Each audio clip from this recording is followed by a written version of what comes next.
No ano passado, quando a reforma tributária foi aprovada pelo Congresso, depois de décadas de discussão, a gente tinha uma vaga ideia de como as coisas passariam a ser. O que o Congresso fez foi começar a colocar ordem nesse sistema. Então, ele traçou as regras gerais, é como se ele tivesse feito a moldura. Mas era vaga mesmo, uma ideia pouco nítida, como ver uma imagem de longe. Nesta semana, o governo nos deu um binóculo. Apresentou ao Congresso um calhamaço de 360 páginas, 500 artigos e vários anexos. É o primeiro projeto e o mais importante com as regras da reforma. Agora dá para ver mais de perto e entender a proposta de quanto imposto a gente deve pagar por produtos e serviços. Essa primeira etapa detalha o funcionamento da CBS e do IBS, que são impostos que vão substituir 5 tributos que existem hoje. A alíquota média vai ficar ali em torno de 26,5%. Quais itens vão pesar menos no bolso? O ministro Fernando Haddad afirmou que a regulamentação prevê tributação zero para alimentos como arroz, feijão, leite, café, ovo e massas. Alguns produtos, como as carnes, peixes e sucos naturais, vão ter uma redução de 60% na alíquota. O que vai pesar mais? A reforma também criou um imposto seletivo, chamado de Imposto do Pecado. O objetivo é que bens e serviços que sejam prejudiciais à saúde e ao meio ambiente tenham uma alíquota maior do que o restante da economia. Itens como cigarros, bebidas alcoólicas, veículos poluentes e sobre a extração de minério de ferro, de petróleo e de gás natural. O texto ainda vai passar por debates no Congresso e os presidentes da Câmara e do Senado já disseram que tem pressa para votar. Nós temos realmente necessidade de regulamentar esses assuntos da tributária. Eu penso que ainda nesse primeiro semestre... Mesmo sendo um ano eleitoral, nós teremos todo o compromisso para entregarmos para a sociedade brasileira essa lei aprovada. Da redação do G1, eu sou Natuza Neri e o assunto hoje é o rosto e o corpo da reforma tributária. Um episódio para entender os principais pontos do projeto que regulamenta as mudanças na tributação brasileira e quais os erros e os acertos do texto que agora será analisado no Congresso. Eu converso com Vitória Bel, repórter do jornal O Globo em Brasília, e com Melina Rocha, especialista no imposto IVA e consultora para o BID, Banco Interamericano de Desenvolvimento. Sexta-feira, 26 de abril. Vitória, a equipe econômica entregou ao Congresso o projeto de lei que regulamenta a reforma tributária. E aí os detalhes desse projeto foram esclarecidos na quinta-feira, que é quando a gente grava esse episódio. Então eu quero pedir para você começar nos explicando, por favor, por que essa fase da reforma é considerada a mais importante. Porque tem muita gente que pode achar que a fase da aprovação da reforma era o maior desafio, mas não. Por quê? Bom, a gente teve lá na emenda constitucional uma aprovação básica de um novo sistema de impostos. Claro que a gente teve ali uma série de regras, o estabelecimento de exceções, mas foram linhas gerais da reforma tributária. Essa lei complementar, esse projeto de lei complementar que já está com a Câmara dos Deputados, vai ser analisada pelo Congresso Nacional, ela está trazendo o detalhamento de como vai ser, por exemplo, a aplicação das alíquotas desse novo imposto, que a gente vai chamar de imposto sobre valor agregado. Em linhas gerais, o que se pode dizer é que transitar de 5 impostos sobre o consumo, quer dizer, o consumo é o mesmo, mas você paga 5 impostos acima disso. Agora vão ser 2 e transita para ser 1, porque esse CBS e IBS, Imposto sobre Bens e Serviços, e Contribuição sobre Bens e Serviços, tem a mesma plataforma, as mesmas regras. O IVA, ele vai ser a alíquota sobre o consumo que todo mundo vai pagar. Então, quando a gente for comprar determinado produto, ou um pão na padaria, ou um novo celular nas lojas do shopping, a gente vai pagar este IVA, que vai ser uma alíquota geralzona para todo mundo que tiver naquela determinada cidade, estado. E essa alíquota deve girar, de acordo com o governo, em torno de 26,5%. Mas o que acontece? Esse imposto, ele vai, na hora de você pagar, consumidor, ele vai ser essa alíquota cheia. Depois que você pagou e ele entra no sistema, ele vai ser dividido em duas partes, é o que a gente chama de IVA dual. Ele é dividido porque uma parte vai ser gerenciada, administrada pela União, pelo governo federal, e a outra parte vai para estados e municípios. Essa parte que vai para o governo federal é chamada sobre Contribuição sobre Bens e Serviços, é o CBS. A outra parte chama Imposto sobre Bens e Serviços, o IBS, que é o imposto que vai para estados e municípios. Mas o IBS, apesar de ter uma administração unificada de estados e municípios, por meio de um comitê gestor, parte dessa alíquota, o IBS também vai se dividir em duas partes. Por quê? Porque cidades e estados precisam ter autonomia para definir aumento de imposto. Então, vamos supor que o total do IBS, vamos arredondar aqui para ficar mais fácil, vamos supor que o total, melhor dizendo, do IVA seja 20%. Vamos arredondar para ficar mais fácil. Vamos supor que 10% seja do governo federal, os outros 10% sejam de estados e municípios. Desses 10%, 5% vão ser direcionados para o município onde aquele produto está sendo consumido ou comprado e os outros 5% vão ser direcionados para o estado. O município, por meio da Câmara, na Câmara Municipal e também da Prefeitura, vão poder aumentar ou diminuir esse valor de 5%. Assim como o Estado, por meio da Assembleia Legislativa, junto com o governo do Estado, vai poder aumentar a sua parte de 5%. Isso é muito importante porque era uma preocupação dos governadores e dos prefeitos de perderem essa possibilidade de aumentar impostos em caso de necessidade de mais arrecadação e também de diminuir impostos caso eles achem necessário ou possível diminuir esses impostos. E tem um limite para esse aumento ou o limite é o céu? Inclusive, o que a gente conversou com os técnicos da Fazenda é justamente isso. Se a alíquota referencial, que é a alíquota padrão, vai ser definida pelo Senado Federal, essa alíquota seria o limite, o máximo que estados e municípios poderiam aumentar? Eles responderam que não, porque estados e municípios podem aumentar o quanto eles quiserem. Mas qual que é a questão que eles já contam com isso? É o ônus político. Se um governador aumentar demais a sua alíquota, ele vai ter que arcar com o ônus político de estar aumentando a sua alíquota. E se ele diminuir, ele vai contar com o ônus que é estar perdendo a arrecadação. E aqui a gente explica o porquê que não teria problema de aumentar ou diminuir imposto tecnicamente. Porque a guerra fiscal já vai estar acabada uma vez que o imposto está sendo cobrado no destino. Então, as cidades não vão mais brigar para ter empresas, porque as cidades vão ganhar conforme as suas populações consomem.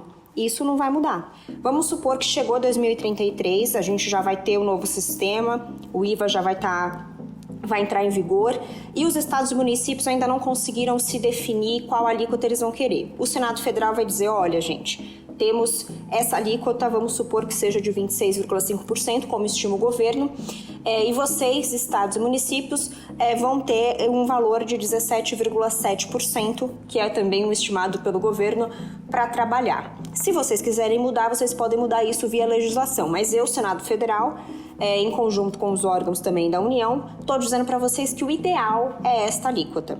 Então, o governo, junto com o Senado Federal, vai colocar essa alíquota de referência, mas estados e municípios podem sim aumentá-la contando com esses ônus, né? Agora eu quero entrar mais, já que você explicou tão didaticamente todas essas filigranas, eu queria entrar na vida real. Não que não seja a vida real o que você acabou de nos descrever, mas aquilo que é palpável, melhor dizendo. Porque quando a proposta saiu, muita gente criticou a ausência da carne na lista dos produtos da cesta básica que têm isenção, que terão isenção de imposto. Isso porque a isenção foi feita para beneficiar a população mais pobre. O que o governo disse sobre isso na entrevista que concedeu na quinta-feira? O governo explicou que eles fizeram um índice, eles montaram um índice de referência para cada tipo de alimento para poder enquadrá-los como alimentos mais consumidos pela população mais pobre ou alimentos mais consumidos pela população mais rica. Eles fizeram o seguinte, eles pegaram a quantidade que pegaram famílias mais pobres e o grupo de famílias mais ricas. Dentro do grupo de famílias mais pobres, eles pegaram a quantidade, o volume de que as famílias consomem de cada alimento e dividiram pelo total de alimentos que elas consomem. Aqui a gente tem, então, um índice de consumo de cada alimento, do arroz, do feijão, da farinha. Eles foram lá nas famílias mais ricas, fizeram a mesma coisa. Com esses dois índices de cada produto, eles dividiram um pelo outro. Então, o índice de consumo dos mais pobres dividido pelo índice de consumo dos mais ricos. Com isso, você tem um índice geral de diferença de consumo de cada produto pelas classes sociais. E o que eles notaram? Eles identificaram que as carnes, principalmente as carnes de primeira linha, picanha, são carnes consumidas pelas famílias mais ricas por estarem neste índice abaixo de 1. O que eles identificaram é que existem algumas carnes que a gente chama de carnes de segunda que são consumidas por famílias mais pobres, que estão ali naquele índice acima de 1, mas são exceções. Então eles preferiram unificar todas as proteínas e deixar na alíquota reduzida, que vai ter um desconto de 60%. Ou seja, então o rico vai pagar menos para comprar carne e o pobre também? Então, sim, mas na teoria, isso na teoria. Na prática, o pobre vai pagar menos ainda de acordo com o governo. Por quê? A carne está na cesta que a gente chama de cesta estendida, que é aquela cesta onde os produtos têm desconto de 60%, certo? Uhum. Só que os ricos têm esse desconto de 60% e os mais pobres, que essa é a população de baixa renda incluída no CAD único, tem, além desse desconto de 60%, o cashback. Quando você faz a conta de desconto de 60%, mais o que eles vão ter de crédito, que a gente chama de cashback, na compra desse produto, os pobres vão estar pagando menos na carne do que pagam hoje e menos do que os ricos vão pagar. Ou seja, então, importantíssimo, fundamental estar no CAD único, né? Que é o cadastro tocado pelas prefeituras, para entender quem é a população de baixa renda que precisa mais de Estado. Então vamos lá, vamos continuar aqui nessa ideia dos produtos que vão ter desconto de imposto. O governo propôs que a isenção se restringe a produtos como arroz, leite, manteiga, feijões, café, farinhas, açúcar, massas, ovos e pães. Já outros produtos, como as carnes, os peixes, o mel, a tapioca, o sal da mesa, sucos naturais, teriam redução de 60% na alíquota. O objetivo do governo é beneficiar alimentos naturais e minimamente processados e também priorizar os alimentos que são muito consumidos pela população de baixa renda. Tem uma outra discussão e essa discussão é sobre itens que entraram na lista do chamado imposto do pecado. Cigarro, bebida alcoólica, bebida açucarada, veículos poluentes, extração de minério de ferro, de petróleo, de gás natural e por aí vai. O que a gente já sabe sobre isso, Vitória? A taxa a mais sobre esse produto já foi definida?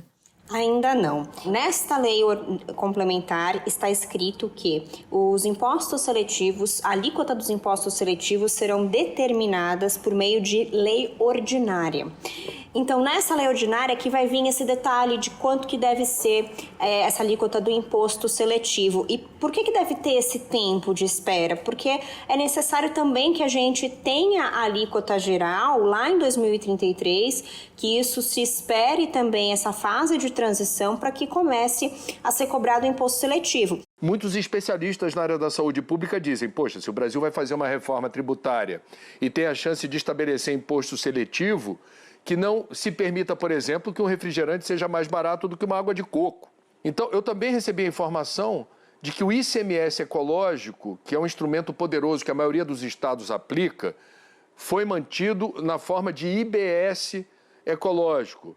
Ou seja, os estados recolhem o ICMS, Parte desse recurso é destinado aos municípios que mais se destacam na proteção dos mananciais e nascentes, na proteção das áreas verdes, na destinação correta do lixo, etc.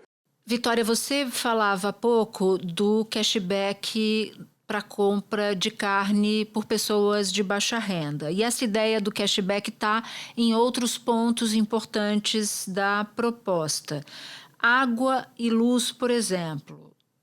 Como é que isso deve funcionar? Na conta de água e luz, isso vai ser muito mais fácil e prático.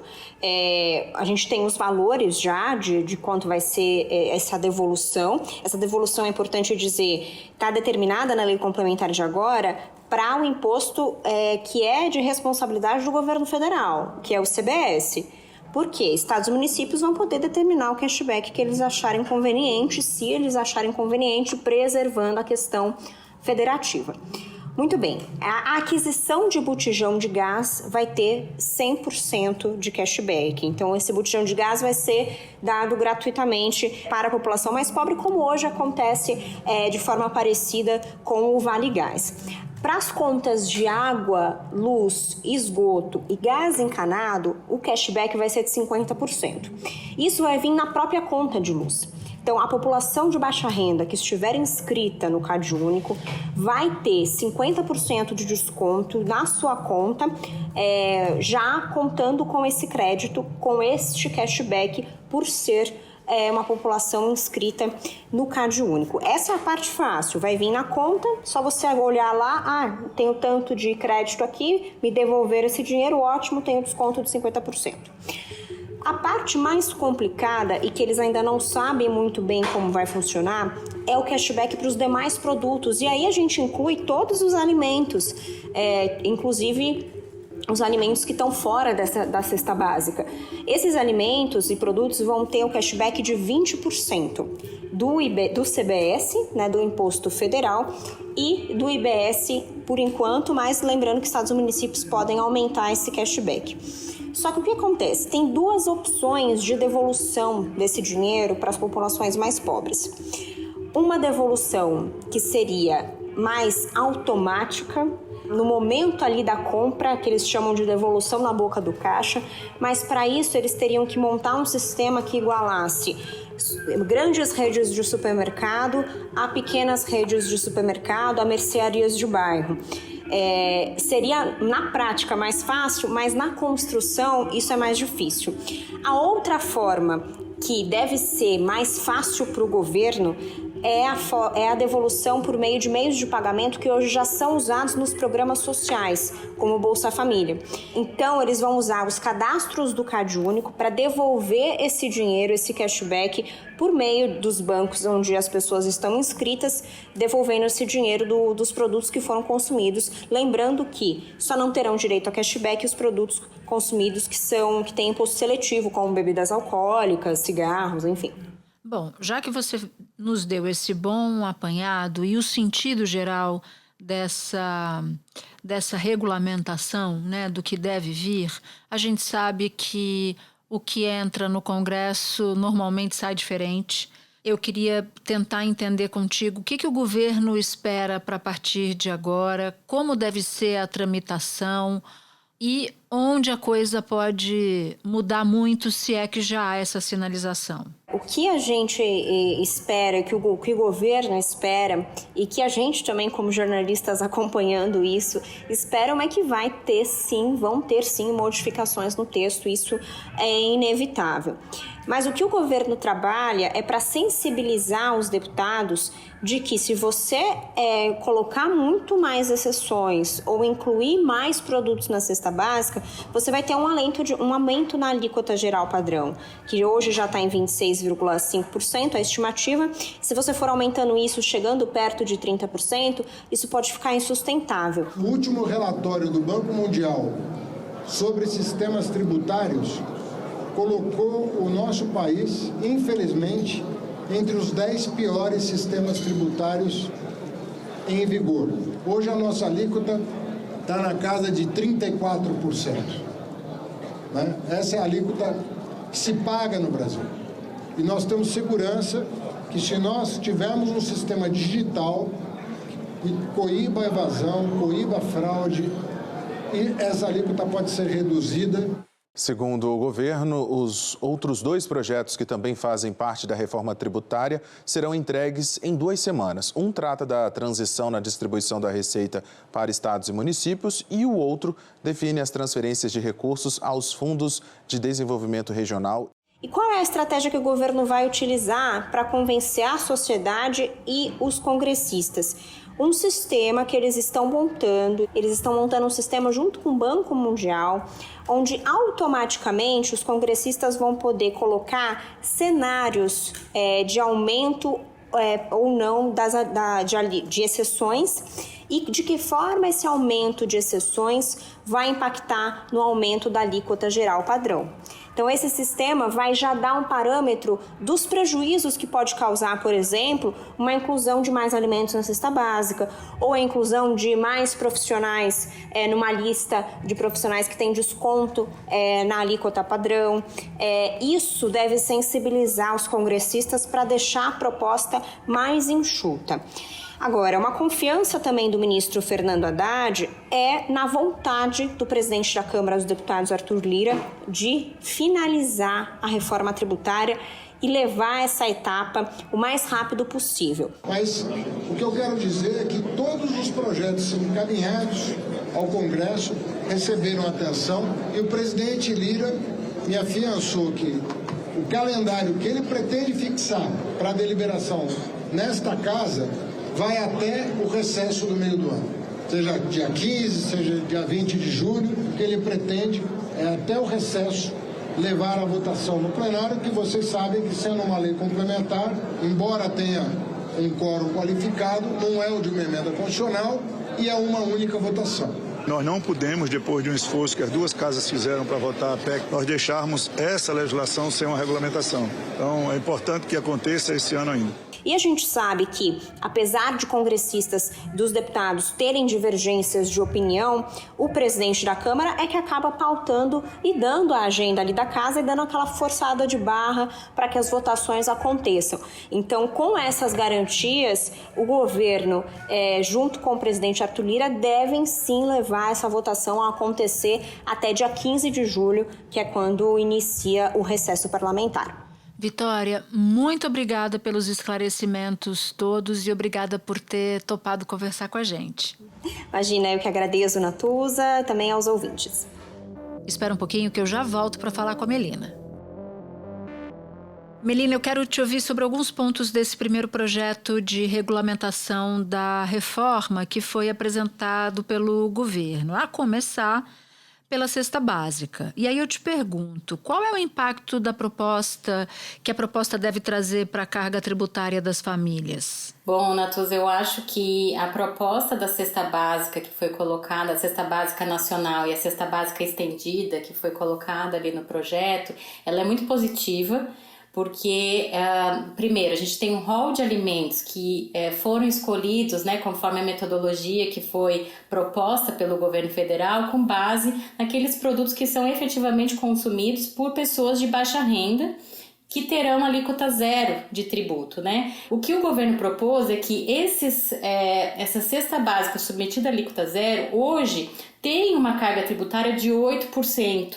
Enquanto que agora com o IVA, por conta da não cumulatividade na cadeia, não vai ter carga tributária escondida, de certa forma que a alíquota zero vai ser efetivamente uma alíquota zero. Além disso, nós temos outros produtos que estão na cesta básica, que eles chamam de estendidas, que vai ter uma redução da carga tributária, né? Estão submetidos a uma redução da alíquota em 60% da alíquota padrão. Que também vão ter uma carga tributária menor. Hoje, essa cesta básica estendida tem uma carga tributária de 15%, conforme as contas do governo, e a carga tributária agora vai ser reduzida para 10%. Por que é tão importante evitar mudança nesse texto, na sua avaliação, Melina? E se você entende que essa reforma tributária tem uma pegada social muito forte, se essa é a marca dessa reforma tributária? Bom, é muito importante, Natuza, que o Congresso não amplie os produtos submetidos à alíquota zero ou alíquota reduzida. O Congresso, portanto, acredito que vai sofrer uma grande pressão do setor produtivo, principalmente, para incluir mais produtos, mais serviços nessas alíquotas reduzidas ou na alíquota zero da cesta básica, por exemplo. Mas é preciso ter em mente, Natuza, que qualquer ampliação desses benefícios e desonerações vai implicar no aumento da alíquota padrão. Se o Congresso, os deputados e senadores começarem a ampliar muito essa lista, o impacto vai ser aumento da alíquota padrão e, portanto, aumento da carga tributária com relação aos outros produtos e serviços que não estarão incluídos nessa alíquota. Então, a gente tem que tomar muito cuidado na tramitação e eu espero que os congressistas tenham essa consciência do impacto de benefícios fiscais na alíquota padrão do IBS da CBS. Olha, eu te digo por experiência própria das coberturas que eu já fiz ao longo de tantos anos, lá o poder do lobby é muito forte. Então, essa lista deve ser engordada, assim. Se o governo tivesse muito fortalecido na relação com o Congresso, talvez se pudesse imaginar uma lista saindo tal como entrou, mas acho muito difícil. E aí se vira coração de mãe, o efeito da reforma é nulo, né? Na prática, você não tem uma reforma. Mas vamos lá, vamos seguir aqui com a nossa entrevista. A alíquota do IVA, que, de novo, vamos explicar, é o imposto sobre o valor agregado, ela só vai ser confirmada no final da regulamentação. Mas o governo está estimando, como você disse agora há pouco, algo em torno de 26,5%. Que leitura você faz desse número? Ele está na média do que já se paga em imposto hoje? Ele vai representar um aumento de carga tributária? Bom, Natuza, um dos parâmetros e que isso está na emenda constitucional, o texto constitucional fala que a reforma tem que ser neutra para fins de arrecadação. Então, o que isso significa? A arrecadação que vai ser feita com o IBS-CBS tem que ser exatamente a mesma que hoje se faz com os atuais tributos. E neutra também com relação à carga tributária total para os consumidores, ou seja, se hoje tem uma carga tributária de 26,5%, isso significa que a alíquota do IBS da CBS vai efetivamente somente espelhar essa carga tributária. Então, a alíquota ela é calculada e foi calculada para manter a arrecadação e a carga tributária, de modo que a reforma tributária vai ter um impacto neutro com relação a essas duas variáveis. O estudo do governo indica que a gente pode ter uma alíquota média, uma estimativa, em torno de 26,5%, que já é uma das maiores do mundo. Ela é bem acima da média da União Europeia, dos países avançados da OCDE, nem se compara com o Japão, tá? Mas se a gente tiver muitas exceções nesse processo, a tendência é que essa alíquota tenha que ser elevada e aí sim a gente vai ter a maior alíquota do mundo, que é algo que todo mundo teme. Então, isso quer dizer que se a alíquota que foi calculada é 26,5%, quer dizer que hoje a gente já paga isso de forma pouco transparente, com custos embutidos no preço final por conta da cumulatividade na cadeia. Então, o que a reforma vai fazer é somente trazer transparência a uma carga tributária que a gente já paga hoje ao consumir produtos e serviços no Brasil. E qual é a diferença do IVA brasileiro? Porque a gente sabe que esse IVA que está na reforma tributária é inspirado em impostos semelhantes em outros países. Mas qual é a principal diferença?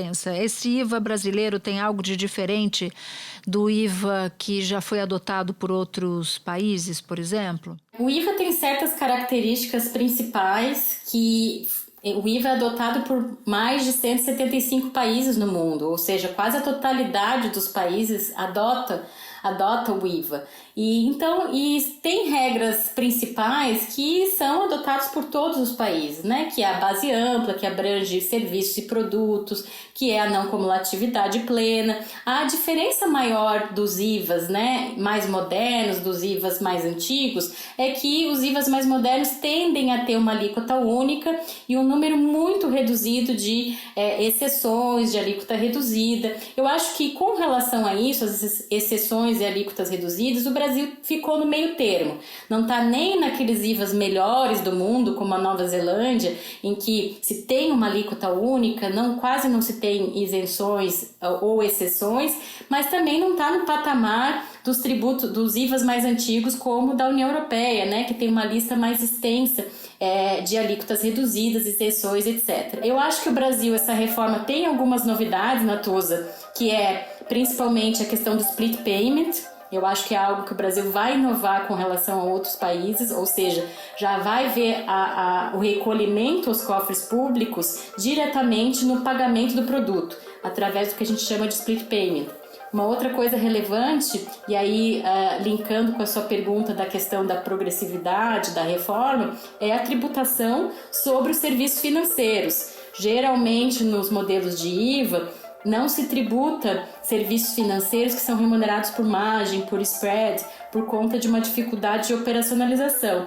O Brasil e essa reforma já vão tributar de partida esse tipo de serviços financeiros. Eu acho que isso vai ser um modelo no mundo. Então, eu acredito que o Brasil, de certa forma, em geral, está na média, mas tem coisas que vão ser modelos mundiais aí, em termos de IVA padrão internacional. E o setor de serviços, Melina? Há uma previsão, por exemplo, que profissionais liberais como advogados, médicos tenham uma redução de 30% na alíquota do imposto, que é bastante coisa. Mas você tira com uma mão e dá com a outra, porque outros setores vão ser mais onerados.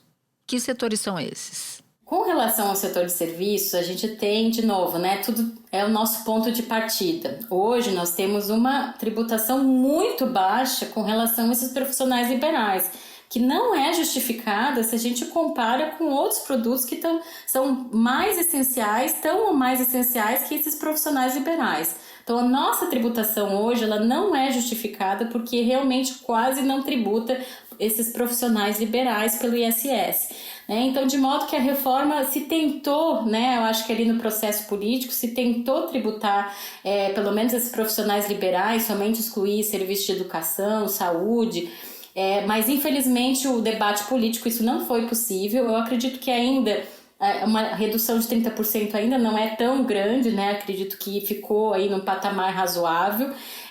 Eu acredito que o setor de serviços em geral vai ser beneficiado com a reforma, ao contrário do que eles falam. Por quê? Porque hoje eles pagam tributo e não tem crédito de nada. Então, eles compram equipamento, eles, por exemplo, na energia elétrica, qualquer insumo que eles tenham, tem tributos embutidos ali que eles não podem se creditar. Então, com a reforma, ao entrar no IVA, esses prestadores de serviço vão passar a ter crédito, ou seja, tudo que eles compram que tem tributo, eles vão ter créditos referente a esse tributo pago, o que significa que eles vão ter uma diminuição dos custos deles, E dentro dessa sua ideia de enxergar a floresta e não as árvores, enxergar o todo, portanto, eu queria te ouvir sobre a simplificação de tributos, porque há especialistas que dizem que essa simplificação pode, inclusive, aumentar os investimentos estrangeiros. Isso já é consenso, mesmo sem a votação das leis complementares, ou depende do que ainda vai ser decidido? Ou seja, a ideia de que a reforma, quando toda fechada, quando toda regulamentada, vai ser capaz de atrair investimento estrangeiro para cá. Eu acredito que com a simples aprovação da reforma, adotando um IVA no padrão internacional, isso já é suficiente para já começar a atrair investimento. Por quê, Natuza? Porque o investidor estrangeiro, uma multinacional, por exemplo, que tenha filiais, subsidiária em todos os países do mundo, ou em grande parte dos países do mundo, já sabe como o IVA é aplicado. O IVA é padrão, como eu falei, tem regras comuns que são adotadas por todos os países. Então, para uma multinacional é muito mais fácil dela entender como o IVA funciona, porque ela já tem experiência em outros países, do que chegar no Brasil e ter que entender os atuais tributos, ICMS, ICS, qual o tributo que paga, qual o tributo que não paga, se dá direito a crédito ou não dá direito a crédito. Então, já a simples implementação de um modelo que é um padrão internacional pela reforma, isso por si só já é capaz, acredito, de atrair investimento por dar mais segurança jurídica para essas empresas internacionais. Então, acredito que vai haver, sim, uma atração de investimento estrangeiro, um aumento do potencial da nossa economia, também para os produtores e comerciantes locais, né? Os exportadores brasileiros vão ser muito beneficiados por conta do creditamento pleno. Hoje eles não têm creditamento pleno, a gente exporta produtos com tributo. Nós estamos perdendo competitividade internacional por conta disso. Com a reforma, os exportadores vão ser beneficiados porque não vão mais exportar tributo para o exterior. Muito obrigada, Melina. Obrigada por ter emprestado o seu conhecimento aqui para a gente. Bom trabalho. Eu que agradeço, é uma honra estar aqui com vocês. Muito obrigada. Este foi o Assunto, podcast diário disponível no G1, no Globoplay, no YouTube ou na sua plataforma de áudio preferida. Comigo na equipe do Assunto estão Mônica Mariotti, Amanda Polato, Carol Lorenzetti, Luiz Felipe Silva, Tiago Kazuroski e Gabriel de Campos. Neste episódio colaboraram também Viviane Mateus e Ana Luísa Marques. Eu sou Natuzaneri e fico por aqui. Até o próximo assunto.